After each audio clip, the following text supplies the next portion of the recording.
The death of Iranian President Ibrahim Raisi has brought a cloud of uncertainty to the country's future leadership, adding a new wrinkle to tensions in the Middle East, already rocked by the war in Gaza.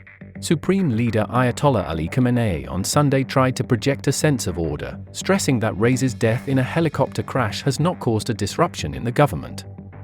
While the president heads the Iranian government, the supreme leader is the country's highest political authority. But while Raisi's death may not have an immediate impact on policy, it is seen throwing a wrench into the race to succeed the 84-year-old Khamenei. A hardline conservative, Raisi was elected president in 2021 following tenures as Iran's attorney general and head of the judiciary. He was loyal to Khamenei, in contrast to the strained relationship predecessors like Hassan Rouhani had with the supreme leader, and was seen as a likely candidate to eventually take over the top post. Khamenei spent years grooming President Raisi into someone who can become supreme leader in both name and in reality, but he's now back to square one, said Soichi Sakanashi, senior research fellow at the Institute of Energy Economics, Japan. Khamenei's son, Mujtaba Khamenei, is also considered to be in the running, but it is unclear how the idea of a hereditary successor would be received, given that the Iranian Republic was established by overthrowing the monarchy, Sakanashi said. One alternative is to pick a member of the Assembly of Experts, the body responsible for choosing the supreme leader. But there is currently no clear candidate that stands out from the rest. Iran is a major player in the Middle East, while on the wider international stage it has been growing closer to Russia and China.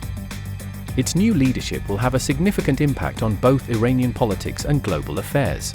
Under the Iranian constitution, a new president must be chosen within 50 days of the death of an incumbent. That means in less than 2 months, a successor may emerge who is as conservative and loyal to the system as Raisi was. Ali V's, the International Crisis Group's Iran project director, wrote on social platform X. Raisi was expected to seek re-election in 2025, and his sudden death kickstarts the race for the presidency ahead of schedule. Presidential candidates in Iran must first be vetted by the Constitutional Council, with those deemed to be out of line with the regime not permitted to run. This comes amid growing frustration among the Iranian public. The government launched a violent crackdown when nationwide protests, sparked in 2022 over the death of a woman who had allegedly violated Iran's hijab law, began calling for regime change.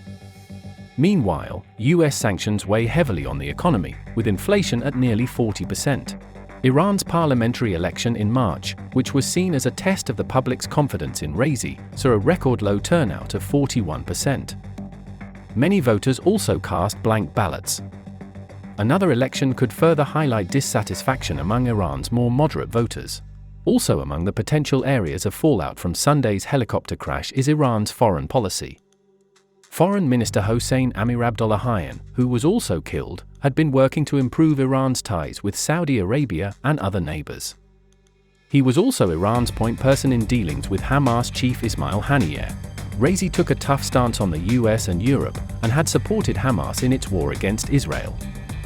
Iran-backed militant groups like Hezbollah in Lebanon and Houthi rebels in Yemen have also attacked Israel.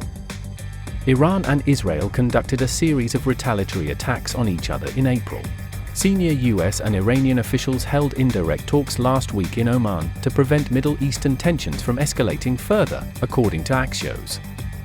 A change at the top of Iran's diplomatic establishment could lead to a breakdown in informal communication between the two countries, which do not have formal diplomatic ties.